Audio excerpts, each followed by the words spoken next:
Shalom, hari ini kita ketemu lagi.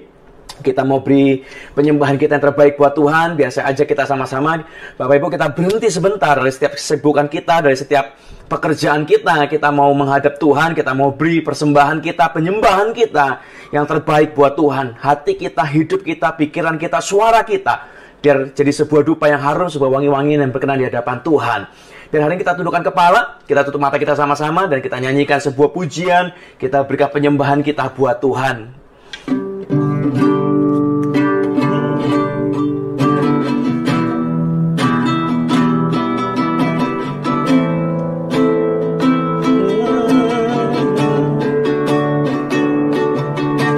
You are the strength of my life. You are my shelter, my joy. When the storm comes in my way, nothing can separate us. Nothing compares to your love, for you are God.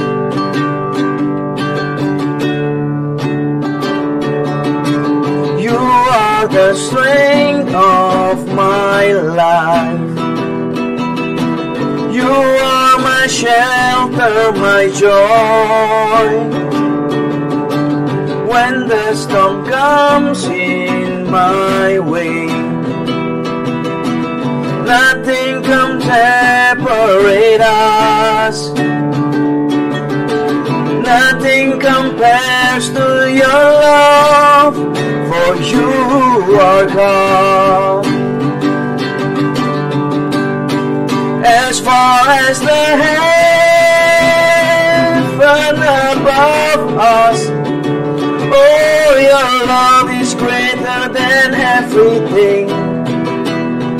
We come to you and bow down at your feet to worship you, our Lord. As far as the heaven above us, oh, your love is greater than everything. You are my God, you are my strength, you are my joy.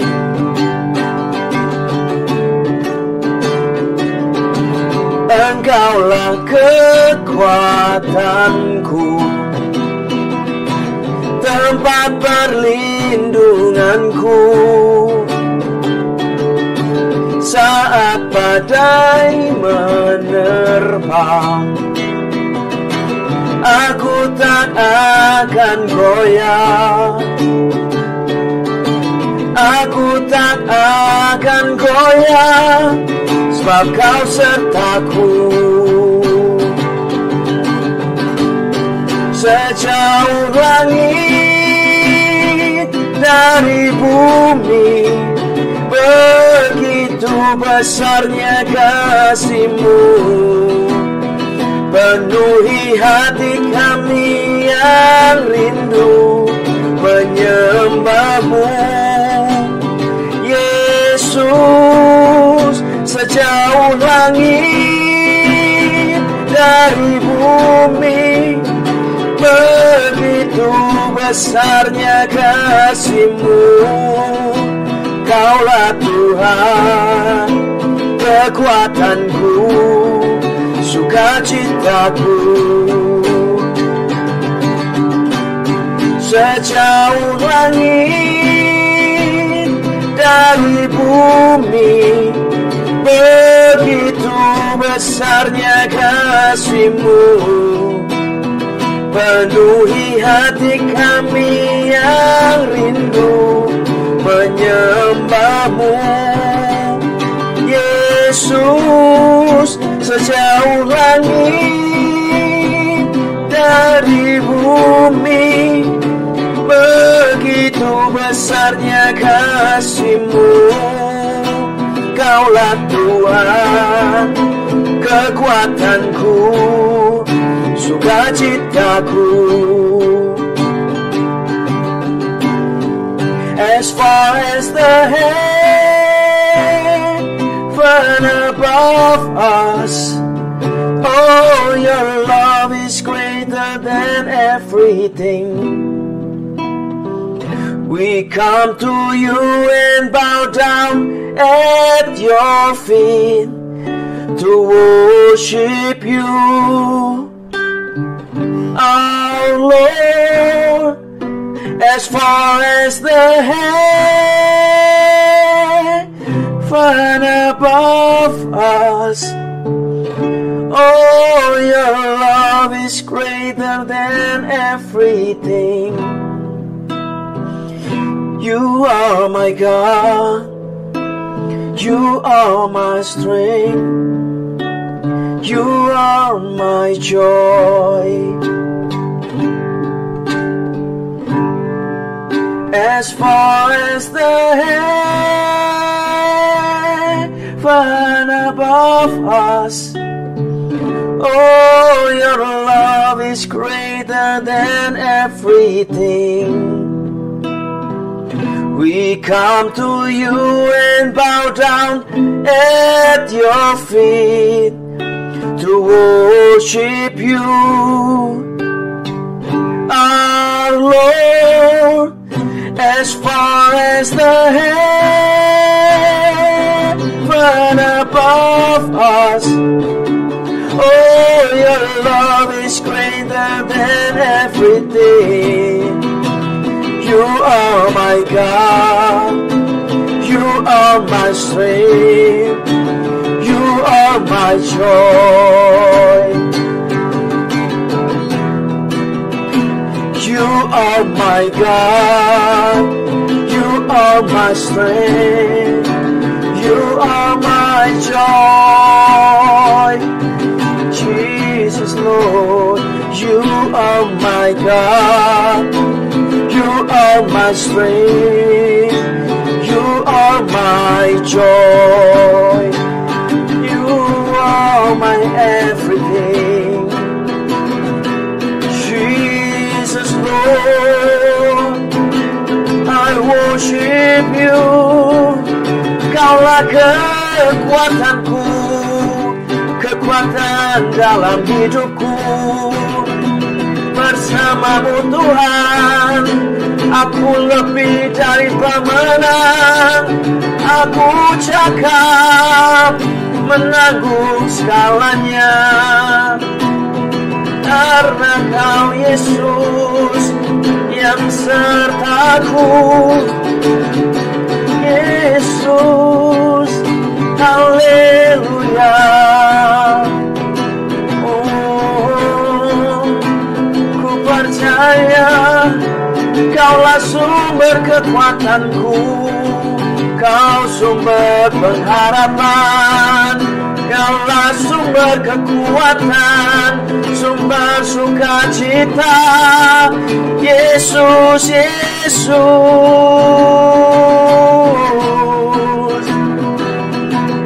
haleluya, haleluya.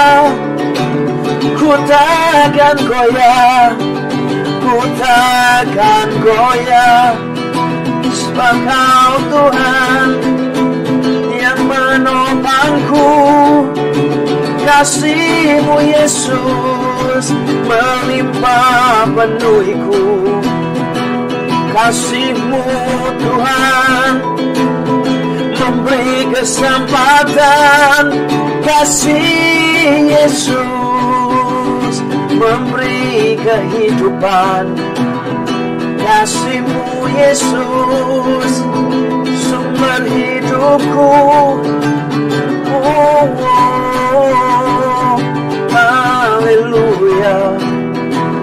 Ku bersyukur Tuhan, ku bersyukur, ku bersyukur Tuhan atas kasih-Mu, atas kebaikan-Mu Yesus dalam hidupku. Yesus, Yesus, Yesus, Yesus Tuhan. Haleluya Tuhan, haleluya. Kami percaya Tuhan, dalam hidup ini Tuhan yang memberi kehidupan, Tuhan yang memberi kesempatan buat kami. Di tengah setiap masalah, setiap setengah dosa, setiap setengah pelanggaran kami, Tuhan, kami tahu Tuhan ada di tengah-tengah kami, dan Tuhan memberi pengampunan buat setiap kami. Tuhan yang mengubah hidup kami, Tuhan yang mengubah keadaan kami. Keadaan kami hari ini, hidup kami tidak hancur karena dosa, hidup kami tidak hancur karena kesalahan, tapi hidup kami adalah anugerah dari Tuhan. Biar hari ini kami jadi orang-orang yang mengerti Tuhan, rencana-Mu yang ajaib buat hidup kami. Biar kami bukan jadi orang-orang yang sekedar melihat ke belakang, melihat masa lalu, melihat dosa kami, melihat kesalahan kami, melihat pelanggaran kami, tapi biar kami melihat bahwa hidup kami ditebus dengan darah yang mahal, darah Yesus yang ajaib. Biar hari itu kami mau datang ke hadapan Tuhan dengan hati yang sungguh-sungguh haus, hati yang lapar mencari Tuhan. Kami mau dengar Tuhan isi hati-Mu. Kami mau dengar apa yang jadi kesukaan Tuhan. Kami mau dengar apa yang jadi rencana Tuhan dalam hidup kami. Beri kami telinga yang tajam mendengar suara-Mu. Beri kami mata yang tajam untuk melihat apa yang sedang Kau mau kerjakan dalam hidup kami, Tuhan. Beri kami teachable spirit, roh yang mudah diajar. Biar kami bukan sekedar mendengar firman, tapi kami mau mengubah hidup kami seperti firman, seperti apa yang jadi kesukaan dan perintah-Mu dalam hidup kami. Terima kasih Bapa. Bicara buat kami Tuhan. Kami mengundang Tuhan, kami mengizinkan Tuhan bicara, berkarya di tengah-tengah kami, bekerja di tengah-tengah kami Tuhan. Sebab kami percaya rancangan-Mu pasti sempurna ya, dan amin mendatangkan kebaikan buat kami. Bicara buat kami. Kalau kami anak-anak-Mu, kami siap dengan firman-Mu. Kami siap ditegur, dididik, diajar, diubahkan dengan firman. Di dalam nama Tuhan Yesus Kristus. Dan kita semua percaya, katakan sama-sama. Amin. Shalom Bapak Ibu. Hari ini kita berjumpa lagi. Saya berdoa Anda semua dalam keadaan diberkati Tuhan, dalam keadaan yang baik. Hari ini kita akan belajar tentang masa lalu kita. Semua orang punya masa lalu. Dan kalau kita bicara masa lalu, biasanya masa lalu itu adalah sesuatu yang kita sesali, sesuatu yang kita nggak suka, sesuatu yang membuat kita malu. Kalau seandainya, hari-hari ini kan kita kalau lihat film, banyak sekali film-film tentang superhero yang sedang booming. Kalau seandainya Anda boleh milih nih Bapak Ibu, dikasih pilihan, ada kekuatan super yang mau diberikan buat Anda dan saya, kira-kira Anda mau pilih yang mana? Satu, misalnya, Anda bisa terbang kayak Superman. Atau dua, Anda punya kekuatan yang hebat seperti Hulk mungkin. Atau Anda punya kekuatan yang ketiga, Anda bisa kembali ke masa lalu dan mengubah sesuatu dalam hidup Anda. Kira-kira Anda pilih yang mana? Kalau Anda sudah pilih, kita cocokin ya. Kalau saya, Bapak Ibu, dan mungkin beberapa yang lain, kebanyakan juga, mungkin Anda juga akan memilih, rasanya kita akan pilih yang ketiga. Kita akan memilih kesempatan untuk mengulang lagi sesuatu yang pernah kita buat yang salah. Hari-hari ini banyak orang sedang hidup dalam penyesalan. Kita menyesal, misal dalam pekerjaan kita menyesal. Kenapa dulu kita kerja ini? Kenapa kita kerja di sini? Kenapa kita bekerja kepada si orang ini? Atau sekolah kita, mungkin studi kita. Kenapa kita dulu kuliahnya ngambil jurusan yang ini? Kenapa kita kuliahnya di tempat ini, di kampus ini, dan segala macamnya? Atau mungkin kita menyesal dalam hidup ini karena kita membuat pilihan yang salah tentang pernikahan kita. Kenapa dulu aku menikah dengan dia? Kenapa aku pilih dia? Kok bisa waktu itu aku nggak lihat siapa dia sebenarnya? Kok bisa aku tertipu? Atau kita mungkin menyesal tentang perceraian kita, pernikahan kita, dan segala macamnya. Kita punya banyak hal dalam hidup ini yang kita sesali, yang kalau seandainya Tuhan izinkan kita untuk mengubah keadaan, untuk kembali lagi, rasanya, saya percaya rasanya banyak yang akan mau, Bapak Ibu.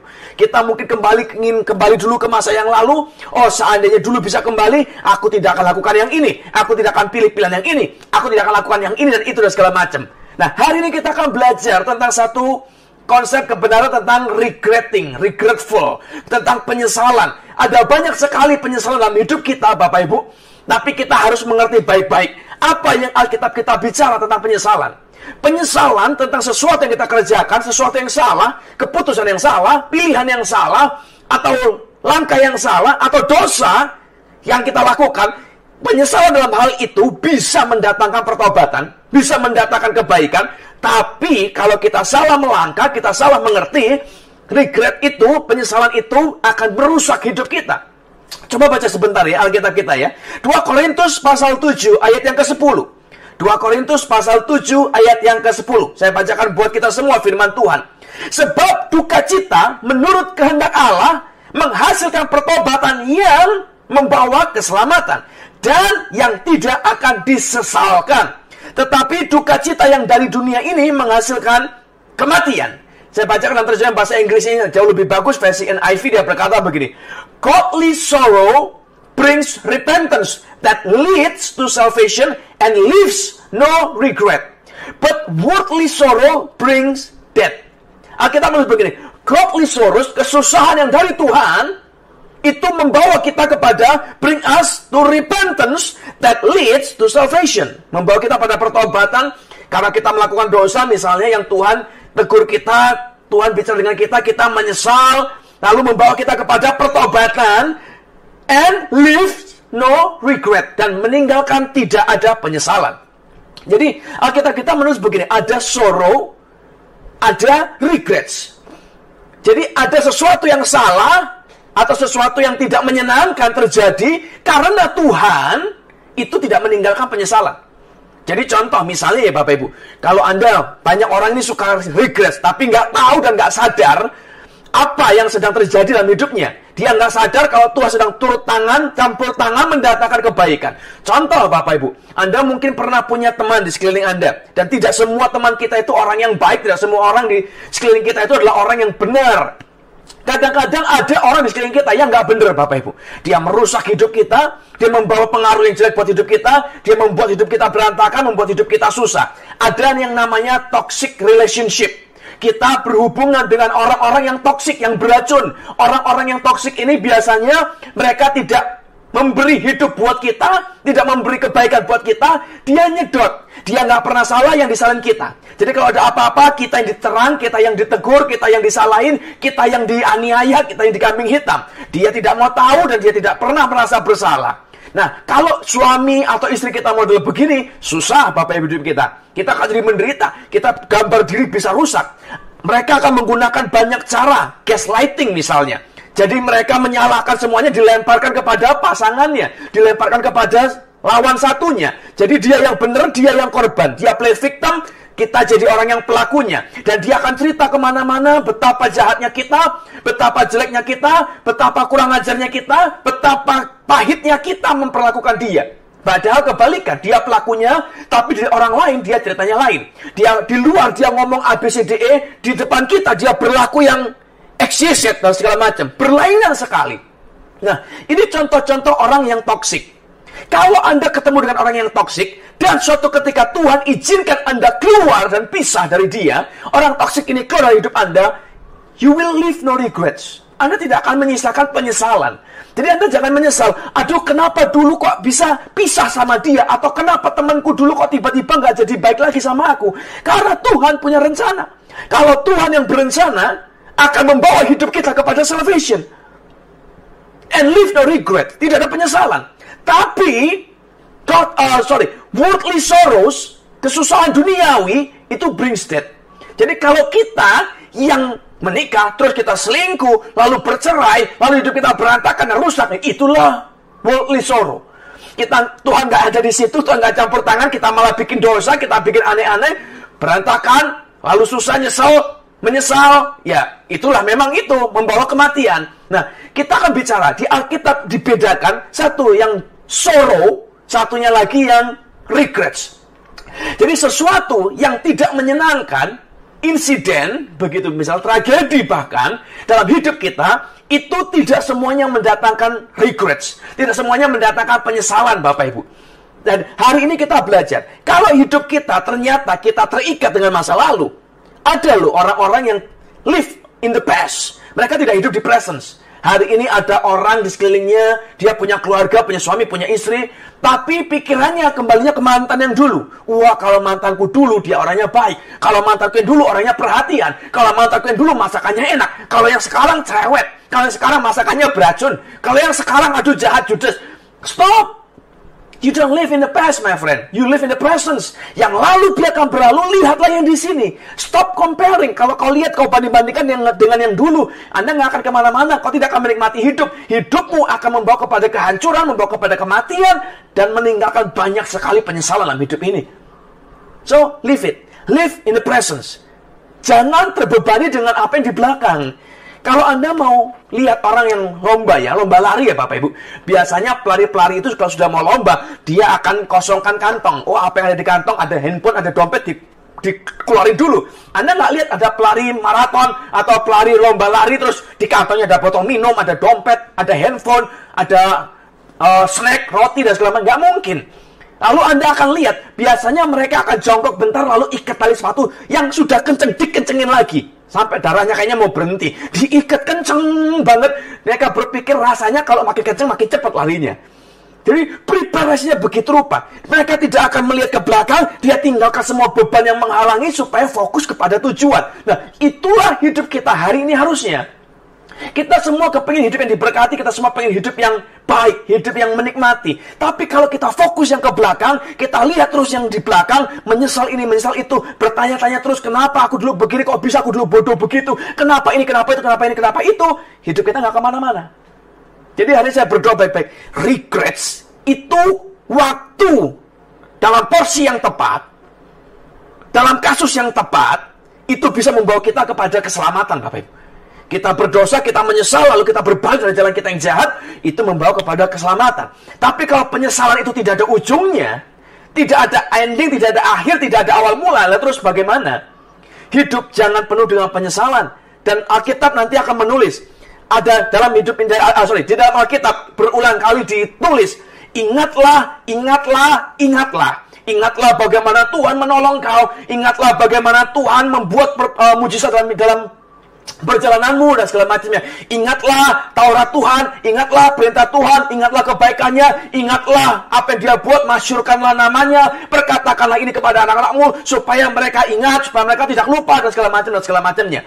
Berulang kali Alkitab akan menulis ingatlah, ingatlah, ingatlah, ingatlah. Tapi ada satu kali Paulus menulis, dia berkata begini, forget what is behind you. Lupakanlah yang sudah lewat, lupakanlah yang di belakangmu. Fokuslah kepada tujuanmu, berlarilah begitu rupa, mengejar mahkotamu. Forget. Hanya satu yang disuruh forget. Jangan forget Tuhan, jangan lupa Tuhan, jangan lupa Taurat, jangan lupa firman, tapi lupakanlah yang sudah lewat di belakang, yang membebani hidupmu. Regretful akan membuat banyak kehancuran waktu kita tidak bisa berhenti. Masa lalu sudah terjadi, kita sudah buat salah, yes. Dosa, iya. Kesalahan, iya. Kita tanggung resiko, iya. Kita tanggung konsekuensi, iya. Stop blaming yourself. Kalau ada seorang yang pernah dipenjara misalnya, karena dia bunuh orang. Waktu dia dipenjara, dia tebus kesalahannya, dia bayar harganya. Waktu keluar, that's it. Jangan diungkit lagi, jangan dilihat lagi ke belakang. Don't blaming yourself again. You already paid the price, my friend. So move on with your life. Sama dalam hidup kekristenan kita juga sama. Kita perlu jalan, kita perlu maju ke depan. Sukacita yang dari duka cita yang kehendak Tuhan, yang menurut kehendak Allah, menghasilkan pertobatan and live no regret. Jadi hari ini saya berdoa, semua orang itu pernah buat salah, Bapak Ibu. Semua orang pernah bikin dosa. Tapi yang jadi masalah ini, waktu kita regret dan tanpa sebab yang jelas, kita nggak mengerti konsep yang jelas tentang Tuhan. Biasanya kalau kita melakukan sesuatu, lalu kita menyesali perbuatan itu, kita berusaha memperbaikinya. Contoh, memperbaikinya dan itu biasanya yang salah ini. Nanti jadinya. Contoh, kita menikah dengan seseorang ya. Lalu kita merasa, wah salah ini, salah orang, salah pilih. Susah hidupku sekarang, berantakan, pahit hidupku sekarang. Lalu dia pilih cerai. Misal ya, dia cerai. Dia pilih orang yang salah, dia cerai. Lalu dia mencoba memperbaikinya. Try to fixing. Memperbaikinya, dia menikah dengan orang yang lain. Kalau dari awalnya salah, kita coba memperbaikinya, usaha kedua akan berantakan lebih daripada yang pertama, Bapak Ibu. Kenapa? Karena yang sudah terjadi di masa lalu tidak bisa diubah. Saya ngomong baik-baik ya. Sesuatu yang sudah terjadi di masa lalu tidak bisa diubah. Sekalipun kita mau memperbaikinya, yang lewat, yang lalu, tetap terjadi, nggak akan berubah. Tidak bisa ditiadakan, Bapak Ibu. Jadi kalau kita kepingin, wah aku mau meniadakan yang dulu, mulai start baru, nggak bisa. You have to live with it, forgive yourself, let it go, and move on. Maju terus. Kalau Anda pernah gagal, milih orang yang salah, Anda berantakan, ya hati-hatilah sekarang. Anda nggak perlu lagi ngutik yang dulu, wah aku harus perbaiki yang dulu. Nggak bisa. Lepaskanlah. Yang sudah terjadi memang. Ada banyak kesalahan, ada banyak pilihan yang salah, ada banyak keputusan yang salah, ada banyak tindakan yang salah. Yes. Dan Anda akan membayar harganya. Dan kalau Anda sudah bayar harganya, forgive yourself and move on. Majulah. Orang Israel pun sama. Waktu suatu ketika mereka disuruh, kita tahu ceritanya, mereka dikeluarkan dari Mesir, lalu Tuhan perintahkan, pergilah ke tanah yang akan kuberikan kepadamu, tanah yang berlimpah-limpah susu dan madunya. Lalu dibawalah mereka di perbatasan Yeriko, dan mereka mulai lihat, dikirimlah pasukan-pasukan, dikirimlah 12 pengintai untuk melihat negeri itu. Lalu mereka datang lagi balik, lalu mereka cerita, kita baca dulu sebentar ya Bapak Ibu ya. Di perbatasan Kanaan, Kanaan tadi, bukan Yeriko ya, saya lupa. Bilangan 13 ayat 27. Bilangan 13 ayat 27. Dia berkata begini. Mereka, 12 pengintai, menceritakan kepadanya, kami sudah masuk ke negeri kemana kau suruh kami. Dan memang negeri itu berlimpah-limpah susu dan madunya, dan inilah hasilnya. Hanya bangsa yang diam di negeri itu kuat-kuat, dan kota-kotanya berkubu dan sangat besar. Juga keturunan enak telah kami lihat di sana. Jadi waktu Tuhan suruh, pergilah ke negeri yang akan kuberikan kepadamu, suatu tanah yang berlimpah-limpah susu dan madunya, pergilah, go into the land, masuklah ke tanah itu. Mereka nggak mau Bapak Ibu. Jangan, karena bangsa di sana kuat-kuat, besar-besar, kita nggak bisa. Walaupun Yosua dan Kaleb berusaha merayu, mereka nggak mau. Waktu Tuhan suruh masuk, mereka bilang no. Sebagai akibatnya, Tuhan kasih hukuman. Kalau begitu, kalau aku suruh masuk, kau tidak mau masuk, selama 40 tahun, kau akan mengembara di padang gurun, dan kau akan mati di sini, dan tidak ada seorang pun dari generasi ini yang akan masuk ke dalam tanah Kanaan, hanya anak-anakmu yang akan masuk ke sana nantinya. Singkat cerita, mereka sudah buat kesalahan. Satu kesalahan, Tuhan suruh masuk, mereka tidak mau masuk, Bapak Ibu. Ya, kita berhenti di situ dulu. Kalau begitu mereka tidak mau masuk, Tuhan kasih hukuman, mereka mengembara 40 tahun di padang gurun. Lalu mereka nanti akan mati semuanya, habis generasi ini, generasi berikutnya lah yang akan masuk. Nah, waktu kesalahan pertama dibuat, pilihan pertama dibuat, pemberontakan pertama dibuat, Tuhan suruh masuk, dia tidak mau masuk, orang Israel menyesal, singkat cerita. Begitu hukuman itu dijatuhkan, orang Israel menyesal. Lalu mereka mencoba untuk fixing kesalahan yang pertama. Dia coba, ya sudahlah, aku mau masuk sekarang. Jadi gini ceritanya, dia disuruh masuk, tidak mau. Begitu tidak mau masuk, ya sudah wis. Tuhan bilang, ya udah kau nggak akan masuk. Diikuti, kau nggak mau masuk kan? Ya sudah, kau akan mengembara padang gurun 40 tahun, kau akan mati di sini, tidak akan masuk ke tanah itu karena kau memang nggak mau. Begitu dikasih hukuman, mereka bilang, oh kami mau masuk sekarang. Coba baca dulu sebentar ya, supaya kita ngerti ceritanya dengan baik-baik. Bilangan 14 ayat 39. Bilangan 14 ayat 39 sampai ayat yang ke-45-nya. Setelah Musa menyampaikan perkataan ini kepada semua orang Israel, maka berkabunglah bangsa itu dengan sangat. Dan keesokan harinya, bangunlah mereka ini, semua orang Israel ini, pagi-pagi hendak naik ke puncak gunung sambil berkata, sekarang kita hendak maju ke negeri yang difirmankan Tuhan itu. Memang kita telah berbuat dosa. Perhatikan ya, waktu pertama disuruh masuk, nggak mau. Ya sudah, nggak usah masuk. Kami mau masuk sekarang. Mereka berusaha fixing kesalahan yang pertama, dan semua yang berusaha ditiadakan akan membawa kehancuran, Bapak Ibu. Coba perhatikan baik-baik. Tetapi kata Musa, mengapakah kamu melanggar titah Tuhan? Hal itu tidak akan berhasil. Disuruh masuk, nggak mau. Sekarang disuruh keluar, dia mau masuk. Nggak bisa, nggak begitu cara kerjanya Tuhan. Sesuatu yang sudah diberikan di pertama, waktu kita langgar, tidak bisa ditiadakan, Bapak Ibu. Kesalahan kita sama, kita mungkin salah pilih suami, salah pilih istri, salah pilih pekerjaan, salah pilih studi, salah pilih segala macam. Semua kesalahan-kesalahan kita tidak bisa ditiadakan begitu saja. Dan kita tidak bisa fixing dengan berusaha menghilangkannya, nggak bisa. Kita harus berjalan memperbaikinya dengan apa yang ada hari itu. Jadi kalau Anda hari ini berkata, aku sudah salah pilih orang, aku salah pilih suami, ya sudah. Perbaikilah di situ. Hari ini saya tidak bicara tentang spesifik tentang pernikahan atau perceraian. Jadi saya nggak bilang, oh jangan bercerai atau tetaplah bercerai. Kalau digebukin sampai mati gimana Pak? Kalau udah merotol giginya masuk rumah sakit bagaimana Pak? Apa boleh cerai? Saya nggak bicara itu hari ini. Tapi yang saya bicara adalah, waktu Anda sedang melakukan sebuah kesalahan, Anda tidak bisa meniadakan kesalahannya, terus dibuang begitu rupa, lalu Anda berusaha starting new. Nggak bisa. Start dari apa yang ada. Kalau memang kita salah, ya lakukanlah sesuatu untuk mengubah itu. Dan saya tidak bicara secara spesifik tentang pernikahan hari ini. Karena saya bicara tentang regretful. Anda mungkin salah pilih tentang pekerjaan. Oh, seharusnya nggak kerja di sini. Aku nggak menikmati, aku nggak enjoy. Tapi kau sudah pilih.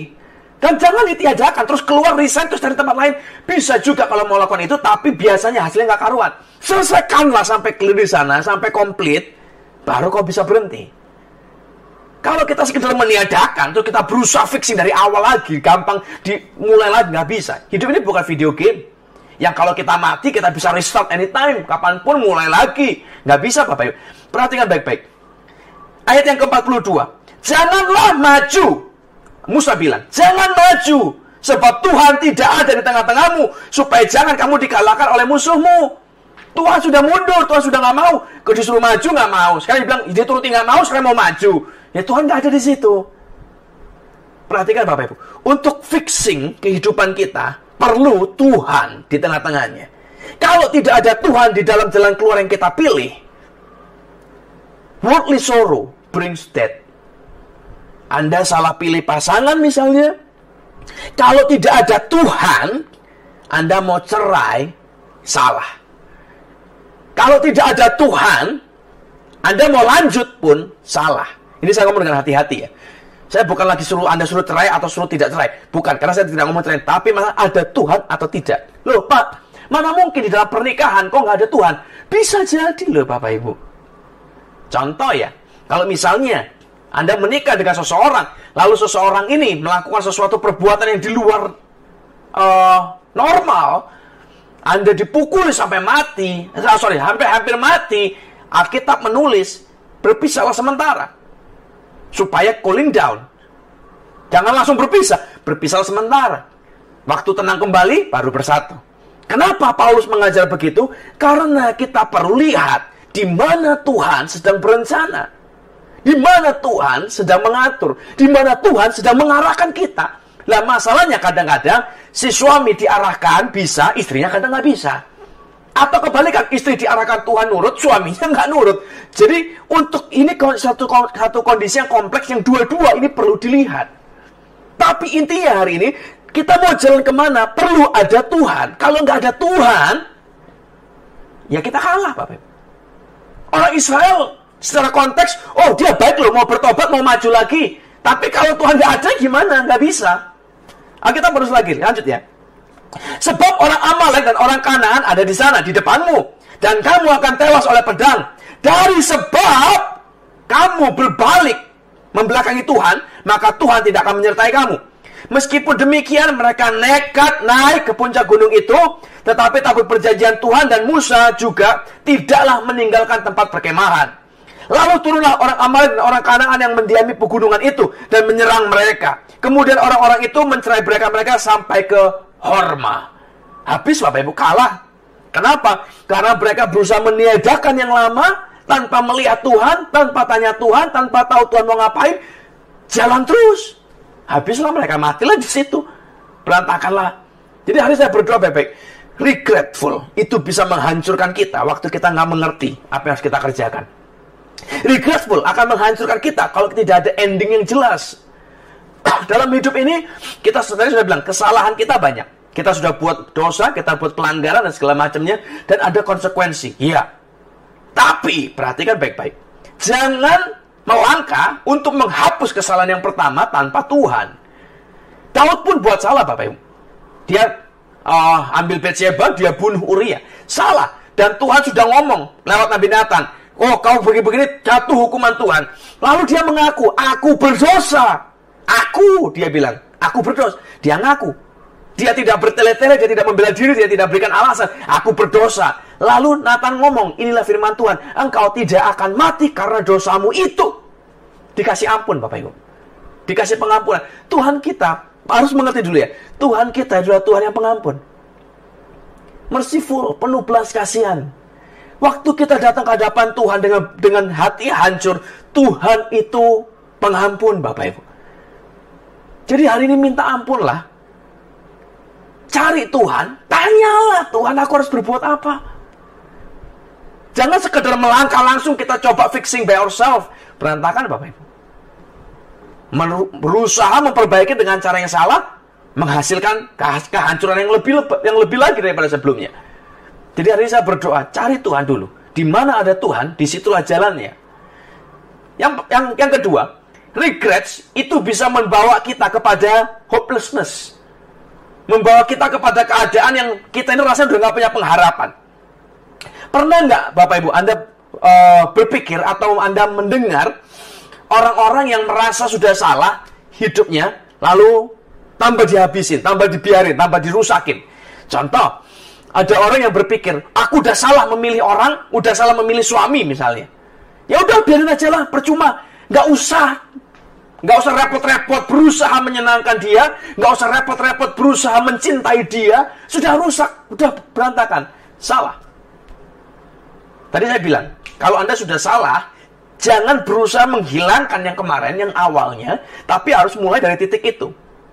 Oh, saya salah pilih pekerjaan, bosku jahat, orang yang di atasku jahat, gajinya kecil, pekerjaannya berat. Udah, biarinlah. Lalu kerja seenak-enaknya sendiri, nggak menghasilkan apa-apa, malah dipecat, dibenci orang, rusak malah.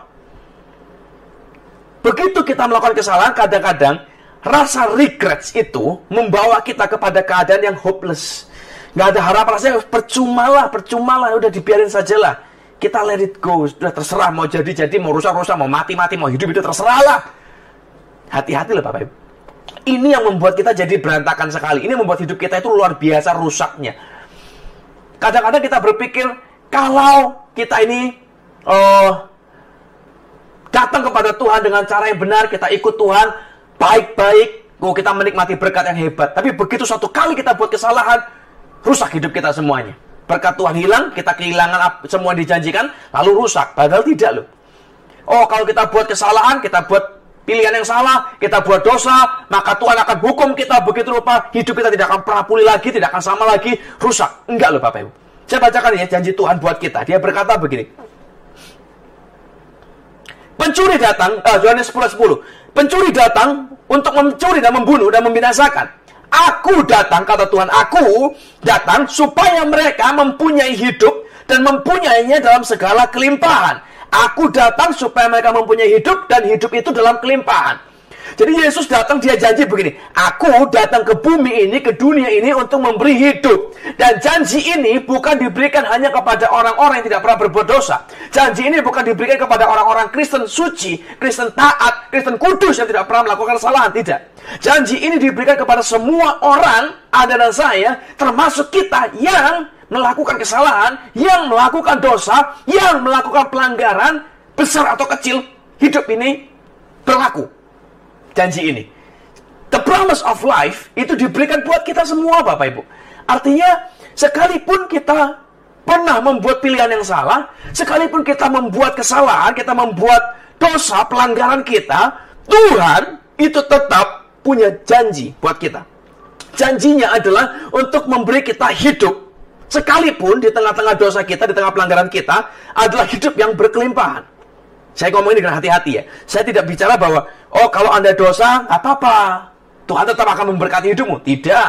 Tapi saya juga nggak bilang, oh kalau kau dosa, matilah kau, mampus langkap. Tidak Bapak Ibu.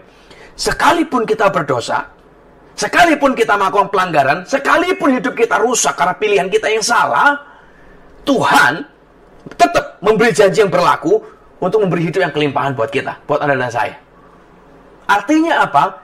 Kalau kita nggak sadar, kita nggak mengerti tentang regretting, tentang regretful, kita akan merusak hidup ini. Kita membawa kita kepada hopelessness. Orang yang tidak punya pengharapan lagi, mereka akan ngawur-ngawur hidup ini. Oh, dulu dipanggil Tuhan nggak mau, sudahlah, sia-sia hidup ini percuma, lalu tambah berantakan. Jangan Bapak Ibu. Tadi saya sudah bilang ya, ada sorrow, ada regrets. Orang yang hidup di dalam Tuhan, no regrets. Waktu kita tahu sesuatu terjadi di hidup kita karena Tuhan bekerja, karena Tuhan berencana, kita nggak regrets. Waktu kita tahu Tuhan ambil seseorang dari hidup kita, dijauhkan dari kita karena untuk kebaikan kita, kita nggak regrets, kita nggak nyesel. Waktu Tuhan ambil sesuatu yang berharga dari hidup kita, harta kita, uang kita, karena Tuhan tahu Karena kita tahu Tuhan sedang melakukan sesuatu, kita nggak regret, Bapak Ibu. Contoh ya, ada satu kesaksian dari orang yang berapa tahun yang lalu, kalau Anda pernah tahu ada namanya bom Bali di Jimbaran ya Bapak Ibu. Ada satu kesaksian dari orang yang selamat, survive dari kejadian itu. Jadi dia ini ceritanya sedang mau berangkat ke sana, sedang mau berangkat ke Bali, ada meeting di Jimbaran itu dengan partner bisnisnya dia. Nah, pagi-pagi dia sudah siap-siap mau jalan ke sana, dia prepare semua dokumennya segala macam. Dia panggil taksi, dia berangkat ke bandara. Nah, di tengah-tengah jalan, entah bagaimana, sopir taksi ini lemotnya luar biasa. Pelan sekali, terus macet, Bapak Ibu, jalanan. Jadi dia tunggu-tunggu, dia begitu rupa, dia udah marah, udah emosi jiwa, udah pengen marah. Dengan sopir taksi, dengan keadaan segala macam. Dan betul, begitu nyampe di bandara, telat, Bapak Ibu. Dia marah dengan orang bandara, dengan orang maskapai penerbangan. Dia ngomong, aku nggak mau tahu, ini cuman... pesannya belum berangkat kok, cuma telat setengah jam. Masih bisa, cepet masukin. Aku nggak bawa bagasi, aku tinggal naik. Nggak bisa, Pak. Aturan pesawat setengah jam sebelum keberangkatan sudah nggak bisa naik. Sudah boarding, sudah di-close. Anda harus pindah penerbangan yang lain. Dia marah, dia ngomong, mana manajer? Begini. Marah besar di bandara, Bapak Ibu. Dia marah-marah, percuma. Aturannya begitu. Singkat cerita, di-cancel. Lalu dia marah, balikin uangku. Gak bisa, Pak, karena yang salah kan bukan kita, yang salah Bapak. Bapak datangnya telat. Singkat cerita, dia nggak dapat ganti, Bapak. Dia rugi lah ceritanya. Dia telepon partner bisnisnya marah besar. Dia bilang, kalau you nggak datang, kita cancel. Dan dalam pikiran dia, selama di bandara itu, dia sudah rugi waktu, rugi tenaga, rugi uang tiket, rugi uang bisnis, rugi tender, rugi besar. Marah, begitu rupa. Dia pergi lagi, dia beli penerbangan tercepat berikutnya. Jam berikutnya yang paling cepat kapan dia beli. Dia tunggu, Bapak Ibu. Dalam penantian itu di bandara, di ruang tunggu, dia lihat TV. Dan dia melihat bom Bali meledak di tempat di mana dia janjian. Dan perhatikan, waktu dia tahu rencana Tuhan membuat dia telat, rencana Tuhan dari awal yang begitu ajaib dan sempurna, diketemukan dengan sopir yang tepat, yang super lemot, yang nyetirnya pelan banget, diketemukan dengan jalanan yang macet parah, sampai dia terpaksa lemot dan parah, macetnya telat sudah. Dan dia ketemu dengan orang yang ngotot di maskapai di bandara, benar-benar tidak mau tolong dia, tidak mau kompromi dengan dia, tidak kasih kelonggaran dengan dia, walaupun ditawari uang, tidak mau, beneran nggak mau. Dia ketemu dengan manajer penerbangan yang juga tetap ngotot, nggak mau kasih dia penerbangan. Dia pergi ke bagian tiket pembelian, dia cari pesawat terdekat, dapatnya sore. Tidak ada yang siang, tidak ada yang mau di slotnya digeser, dipinggirin, yang bisa ditukar penumpangnya, dia nggak bisa dapat. Semua orang-orang ini dari awal, dari sopir taksi, dari kemacetan lalu lintas, dari orang maskapai, dari tempat check-in-nya dia, dari manajer maskapai, dari tempat pembelian maskapainya, semuanya mendukung satu perkara, jangan berangkat. Dia kehilangan uang ratusan juta, mungkin miliaran, tapi begitu dia tahu itu ditukar dengan nyawanya, no regrets. Anda bisa nangkap cerita saya. Jadi, waktu dia tahu bahwa Tuhan sedang mengerjakan sesuatu, walaupun dia kehilangan, no regrets. Karena dia tahu itu untuk kebaikan. Nah, masalahnya adalah, kalau kita tidak tahu, lah terus bagaimana? Kita akan regrets, never ending regrets dalam hidup ini. Kita nyesel ini, kita nyesel itu, kita nyesel ini, kita nyesel itu. Kita akan sibuk membayangkan hidup ini. Kalau dulu seandainya aku tidak menikah dengan dia, kalau dulu seandainya aku tidak sekolah di sini, kalau dulu seandainya aku tidak bekerja di sini, kalau seandainya dulu aku tidak melakukan ini, kalau seandainya dulu aku tidak memilih ini, kalau dan tidak akan pernah ada habisnya.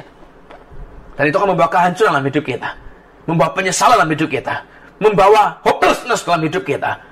Dan saya berdoa, stop Bapak Ibu hari ini. Berhentilah. Move on. Lalu terus bagaimana?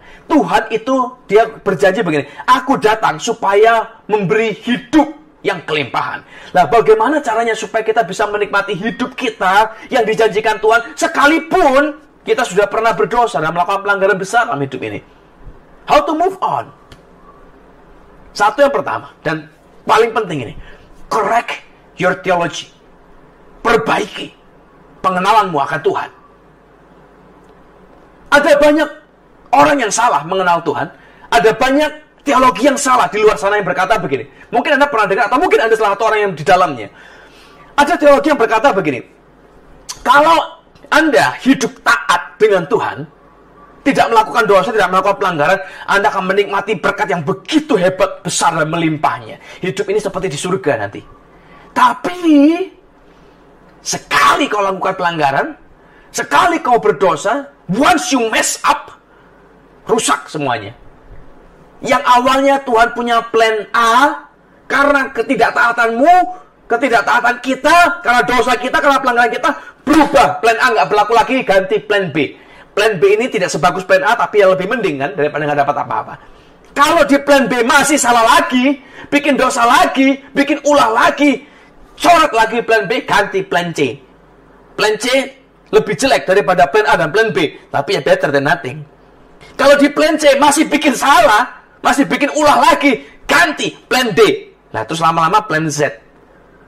Terus kalau udah plan Z dapat apa kita ini? Rusak, Bapak Ibu. Atau mungkin, ini kalau Anda pernah tahu variasi-variasi yang lain ya Bapak Ibu. Kita mungkin berkata begini, oh kalau Anda taat dengan Tuhan, kau ikut perintah Tuhan, semua hidupmu akan baik diberkati. Tapi kalau ada satu kesalahan yang lain, hidup Anda jadi tambah menderita, tambah susah, tambah besar, dan Anda tidak akan pernah bisa menikmati berkat yang semula. Hati-hati loh Bapak Ibu. Kita perlu memperbaiki teologi kita yang benar. Dosa itu memang membawa konsekuensi, betul. Dosa itu membawa kehancuran, betul. Tapi ingat, kenapa Tuhan itu datang ke dunia itu buat apa sih Bapak Ibu? Tuhan itu, saya pribadi ya, saya berulang kali ditanya orang begini, ngapain Tuhan harus datang ke dunia? Kenapa Tuhan harus mati buat kita? Kenapa Yesus misalnya buat kita? Kalau dia memang maha kuasa, kan tinggal diampuni, tinggal dibawa semua masuk surga, selesai. Tidak segampang itu Bapak Ibu. Dosa itu mendatangkan kehancuran, dosa itu punya konsekuensi yang hebat, dan perlu ada penebusan. Perlu ada penghapusan.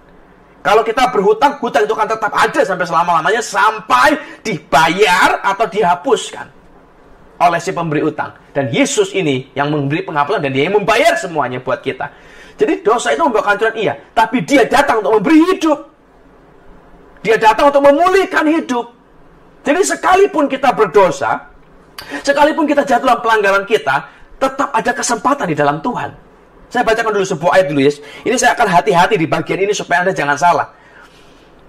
Kejadian 50 ayat 20. Kejadian 50 ayat 20. Memang kamu telah mereka-rekakan yang jahat terhadap aku, tetapi Allah telah mereka-rekakannya untuk kebaikan, dengan maksud melakukan seperti yang terjadi sekarang ini, yakni memelihara hidup satu bangsa yang besar. Jadi Yusuf ngomong sama saudara-saudaranya, kau mereka-rekakan yang jahat terhadap aku. Dia ambil jubahnya, disobek-sobek, dikasih darah, ngomong sama papa, nanti dia mati. Digebukin, masuk dalam sumur, dijual jadi budak kepada orang Midian. Dari orang Midian dijual lagi, masuk ke rumahnya Potifar. Dari Potifar masuk ke dalam penjara. Dari penjara 13 tahun kemudian, barulah keluar dari Perdana Menteri. Dan dari Perdana Menteri itu, dia bekerja selama hampir 14 tahun, lalu ketemulah dia dengan saudara-saudaranya dia, dan disinilah ayat ini tertulis. Kau mereka-rekakan yang jahat, tapi Tuhan mereka-rekakan kebaikan. Ada orang mereka-rekakan yang jahat, ada orang yang jatuh dalam dosa, termasuk kita. Kita kadang mungkin nggak mereka-rekakan yang jahat, tapi kita memang sudah melakukan yang jahat. Kita jatuh dalam pelanggaran, kita jatuh dalam dosa, kita buat pilihan yang salah, kita buat keputusan yang salah, lalu hidup kita rusak. Tetapi Tuhan mereka-rekakannya untuk kebaikan kita. Artinya, Tuhan itu bisa, sanggup mengubah hidup kita, mengubah pelanggaran kita menuju kepada kebaikan. Saya ngomong hati-hati ya, saya tidak menjustify sins. Saya tidak membenarkan dosa dan pelanggaran kita, tidak. Tapi, konsep ini harus kita mengerti dengan hati-hati. Apakah Tuhan tidak tahu, Bapak Ibu, kalau kita suatu hari akan berdosa? Apa Tuhan nggak tahu kalau suatu hari kita akan mess up our life dengan pilihan-pilihan kita, dengan keputusan-keputusan kita? Apa Tuhan nggak tahu bahwa suatu hari kita akan jatuh? Tahu. Dia maha tahu. Dia tahu nama kita sebelum kita lahir. Dia tahu siapa kita. Dia kenal kita karena dia buat kita. Dia tahu, dia maha tahu. Dia tahu apa yang kita kerjakan, kapan kita kerjakan, bagaimana kita mengerjakannya, dia tahu. Dia tahu bahwa kita akan berbuat dosa. Oh, si Deki dia akan jatuh dalam dosa ini, si A dia akan jatuh dalam dosa itu, si B akan jatuh dalam dosa ini, si C akan jatuh dalam dosa itu. Dia tahu kita akan jatuh dalam dosa apa. Dia tahu kita akan melakukan seperti apa. Dia tahu kita akan melakukannya bagaimana dan kapan. Dia tahu semuanya. Jadi tidak ada unsur surprising buat Tuhan. Jadi jangan berpikir Tuhan itu menciptakan kita itu polos. Oh, ciptakan Deki. Aku akan buat dia menjadi seorang hamba Tuhan yang hebat, orang yang luar biasa, orang yang dipakai ajaib luar biasa. Kalau dia tetap kudus sampai mati. Pertanyaannya, apakah mungkin saya atau Anda hidup tidak bercacat dan tidak bercela sampai mati? Saya pribadi saya bilang tidak mungkin, Bapak. Impossible. Dan saya percaya Tuhan juga pasti tahu. Dia lebih tahu siapa saya daripada saya tahu diriku sendiri. Dia pasti tahu si Deki mah nggak mungkin, dia pasti akan jatuh suatu kali. Dia pasti akan buat pelanggaran. Dan tidak ada unsur surprising. Jadi dia tidak buat saya dengan, oh kita buat Deki serupa dengan gambaran kita. Tunggu, kalau dia sempurna, kalau dia tidak bercela, hebat hidupnya diberkati. Lalu suatu ketika di tengah jalan saya berdosa, lalu dia kaget, kok begini? Kan rencana semula nggak gitu ya? Kita buat rancangan dia serupa gambar kita, kan harusnya dia, harusnya jadi orang hebat, harusnya dia jadi hamba Tuhan yang terkenal, harusnya dia begini, kok bisa jatuh? Aduh sayang banget.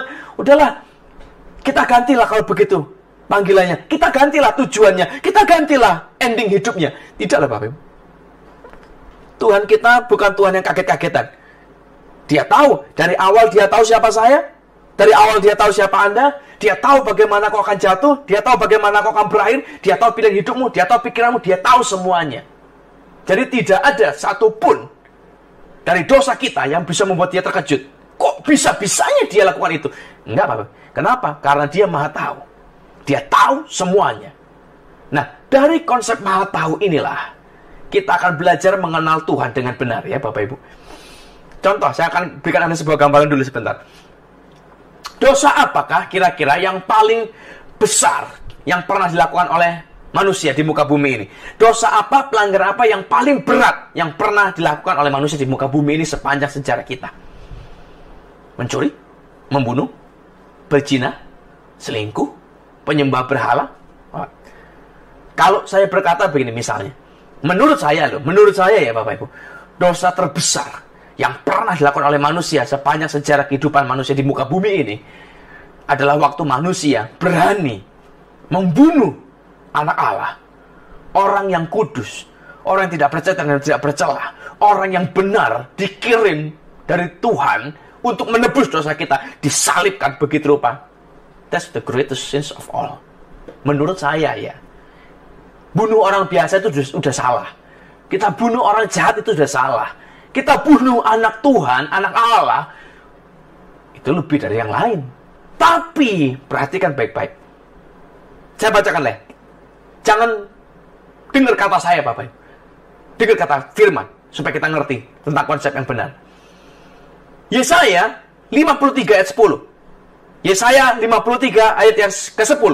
Satu kata pertama, dia tulis begini, tetapi Tuhan berkehendak meremukkan dia dengan kesakitan. Ini nubuatan tentang Kristus, tentang Yesus. Tetapi Tuhan berkehendak untuk meremukkan dia dengan kesakitan. Ada orang berpikir, wah jahat bisa-bisanya, kok bisa anak Allah dibunuh? Kalau dia benar Yesus, kalau dia itu Allah, benar Tuhan, kok bisa mati di kayu salib? Karena bisa, karena Allah berkehendak. Dalam terjemah bahasa Inggris lebih bagus, saya berkata begini, yet it was the Lord's will to crush him and cause him to suffer. Coba satu ayat lagi ya, Kisah Rasul 2 ayat 23. Kisah Rasul pasal 2 ayat 23. Dia yang diserahkan Allah, Yesus maksudnya, menurut maksud dan rencananya, telah kamu salibkan dan kamu bunuh oleh tangan orang-orang durhaka. This man was handed over to you, diserahkan kepadamu by God's set purpose and foreknowledge, and you with the help of wicked men, dengan bantuan orang-orang jahat, put him to death by nailing him to the cross. Jadi this man was handed to you.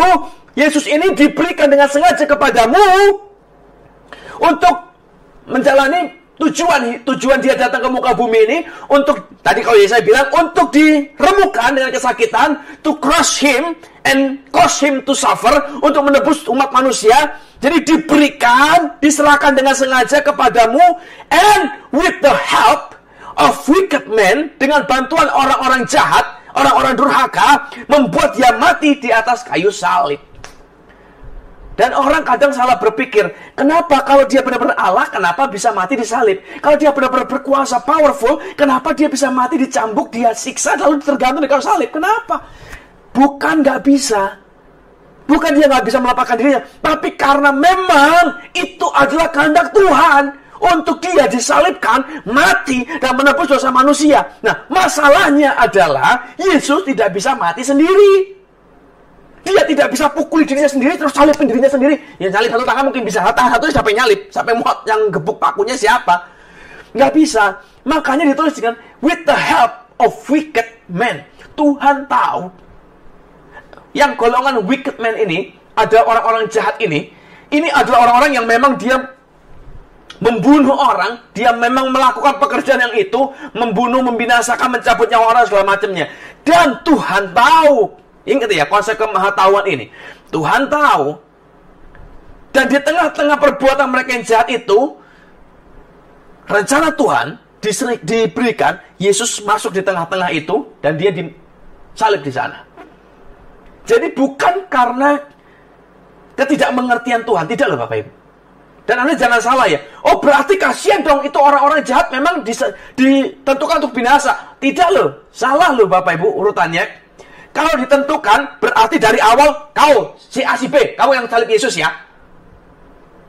Kau yang cambuki dia ya. Kau yang tanggung jawab. Itu kalau ditentukan. Tapi kan tidak. Orangnya aja, dia sudah lakukan itu lebih dulu, dia lakukan pilihan itu lebih dulu, dia buat itu lebih dulu, dia tentukan, mereka yang menentukannya lebih dulu, dan Tuhan merekakannya itu di dalam kebaikan. Dan Anda jangan salah, oh orang yang salibkan Yesus, orang yang bunuh Yesus, pasti mati masuk neraka. Enggak juga loh Bapak Ibu. Mereka sedang bekerja untuk melakukan rencana Tuhan. Saya akan ngomong dengan sangat hati-hati supaya Anda jangan salah. Waktu Yesus mati di atas kayu salib, waktu tirai bait Allah terbelah, ada kepala pasukan yang memberikan perintah untuk penyesahan Kristus, Yesus. Yang memberi perintah untuk menyalibkan, yang memberi perintah untuk mencambuk, untuk menghajar segala macam. Begitu dia lihat bait Allah terbelah, dia berkata, sungguh dia Allah, dia inilah anak Allah. Alkitab memang tidak menulis lebih jauh tentang apa yang terjadi dengan dia. Tapi kira-kira menurut Anda, apakah tidak ada keselamatan buat dia? Waktu Yesus disalib, kata-kata terakhir, dia berkata begini, Bapa, ampunilah mereka, sebab mereka tidak tahu apa yang mereka buat. Mereka nggak tahu, mereka pikir mereka sedang melakukan pekerjaan yang biasanya. Mereka pikir dengan rutinitas biasanya, ya sudah, nothing happen, nggak ada yang berbeda. Mereka nggak tahu bahwa kali itu ada rencana Tuhan yang sedang turut bekerja di dalam segala sesuatu yang biasanya mereka lakukan. Mereka tidak tahu bahwa hari itu ada sebuah karya penebusan yang besar yang diberikan kepada seluruh umat manusia, termasuk buat mereka. Dan waktu kepala penjara melihat kenyataan, dia sadar, dia mengerti, sungguh inilah anak Allah. Kalau Anda tanya saya, lalu orang ini masuk mana Pak? Surga. Kenapa? 1, pengampunan diberikan buat dia. 2, dia mengenali Yesus. Dengan percaya, kau mengaku dengan mulutmu, dengan hatimu kau percaya, surga diberikan. Sama kejadiannya dengan 2 orang yang disalibkan akhirnya dia. Yang satu berkata, Tuhan, ingatlah aku dalam Firdaus waktu kau datang kembali. Dia berkata, sesungguhnya engkau sudah bersama-sama dengan aku dalam Firdaus. Kenapa? Karena dia mengaku, dia melihat, dia mengenali kealahan Kristus. Jadi hari ini konsep kita belajar tentang kemahatauan Tuhan. Tidak ada satu dosa pun yang kita buat yang dia nggak tahu bahwa kita akan melakukannya. Tidak ada satu pelanggaran pun yang dia tidak tahu kita akan melakukannya.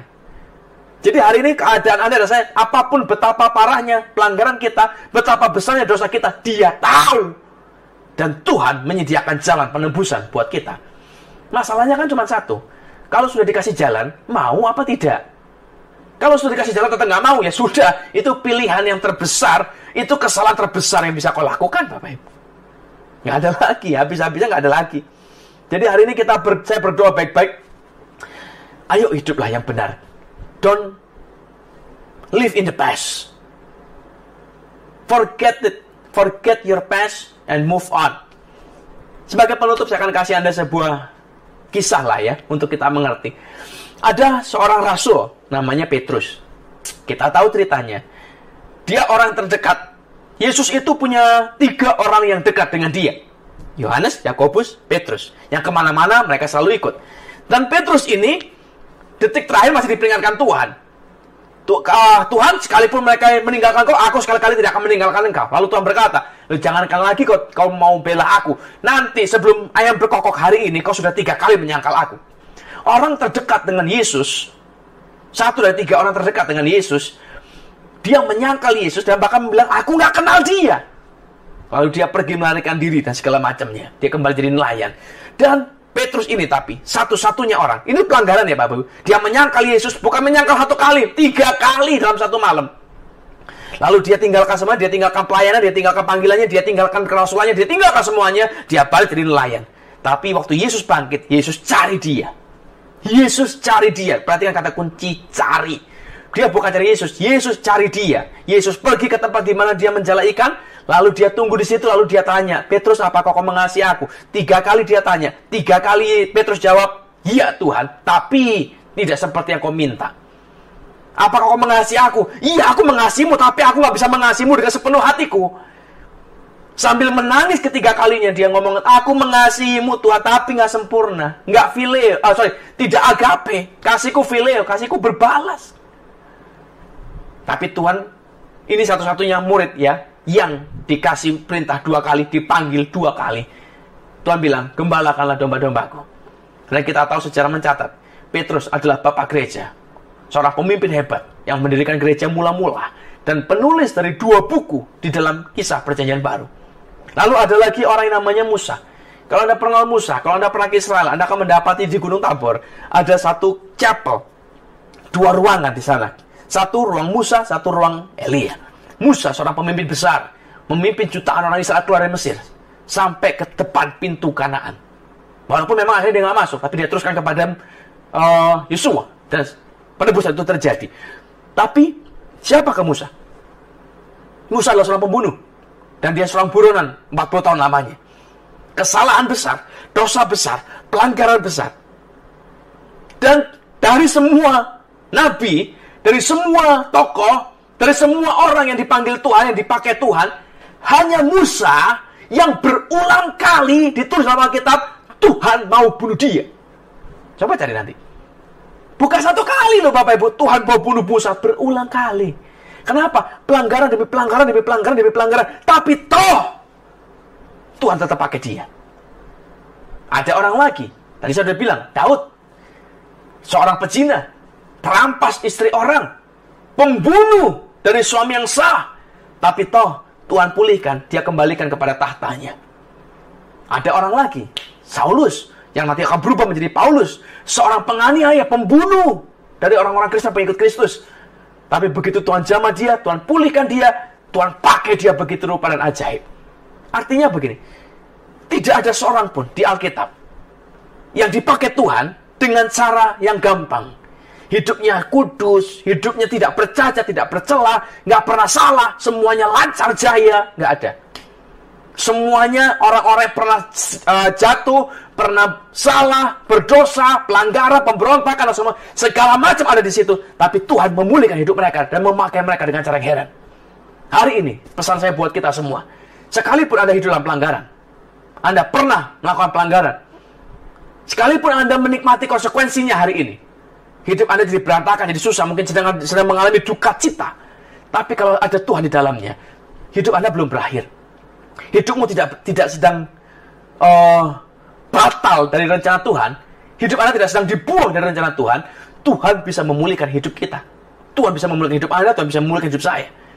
Selama ada Tuhan di sana, Tuhan bisa pulihkan. Sebab Dia berjanji, aku datang untuk memberi hidup yang kelimpahan. So, jangan hidup dengan masa lalu. Kita semua punya pelanggaran, kita semua punya dosa, kita semua punya masa lalu yang memalukan, kita semua punya masa lalu yang ingin kita tutup, kita semua punya masa lalu yang ingin kita buang. But we cannot.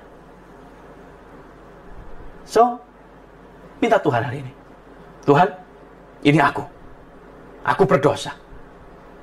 Tapi kalau Tuhan izinkan, apa yang sedang terjadi kemarin, kesalahan-kesalahan yang kemarin, dengan izin Tuhan, kita bisa melangkah kepada kebenaran yang sejati, Bapak Ibu.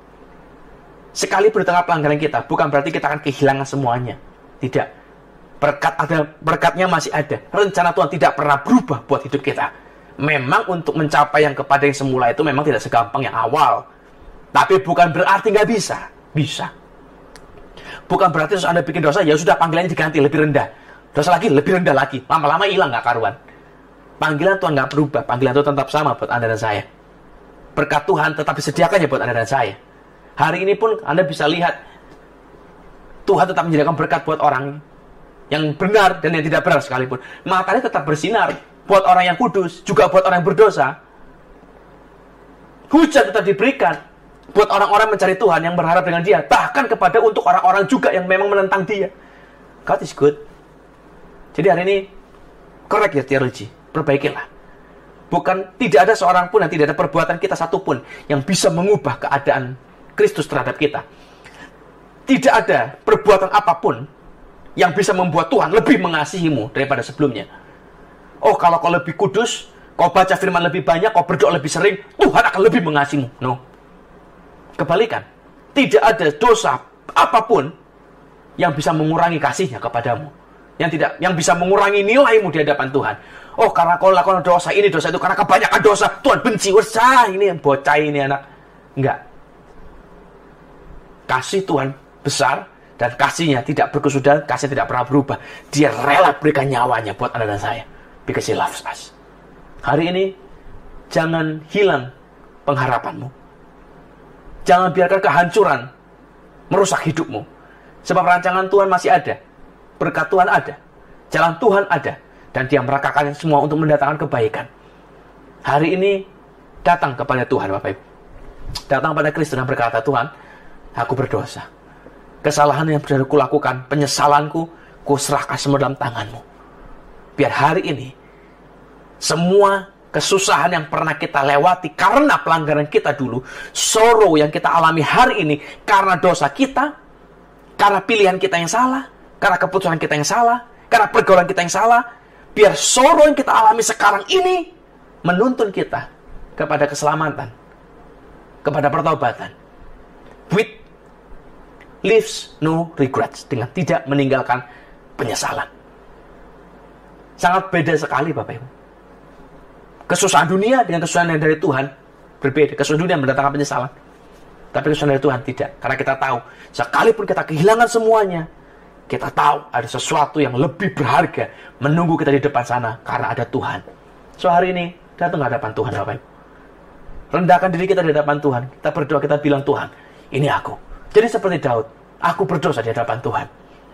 Sudah terjadi, tapi kita nggak bisa balik lagi. Kita nggak bisa batalkan yang sudah terjadi. Tapi kita bisa fixing from now on. Dengan jalan Tuhan, kita cari Tuhan. Tuhan mau kemana?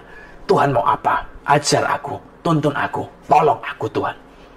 Dan saya berdoa hari, rancangan yang ajaib, panggilan yang ajaib, menanti Anda di depan. Hari depan yang penuh dengan harapan ada buat Anda dan saya. Dalam nama Yesus. Amin. Kita akan akhiri ibadah kita, Bapak Ibu. Saya undang kita angkat tangan kita sama-sama di depan Tuhan. Kita akan berdoa dengan iman, percaya bahwa Tuhan adalah Tuhan yang mendengar doa kita.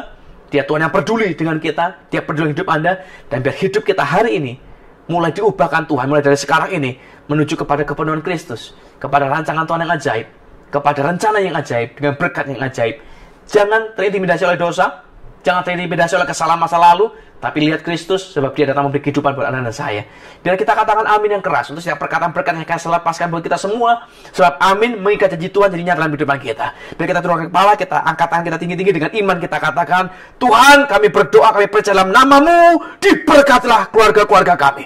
Diberkatilah usaha kami. Diberkatilah pekerjaan kami. Apa yang kami sudah kerjakan dijadikan Tuhan berhasil. Biar kami naik jadi kepala dan bukan ekor. Biar kami menjadi orang yang memberi bukan meminta-minta. Biar kami menjadi orang kelimpahan bukan yang kesusahan. Di dalam nama Yesus Kristus Tuhan, kami terima berkat ini dalam nama-Mu. Haleluya.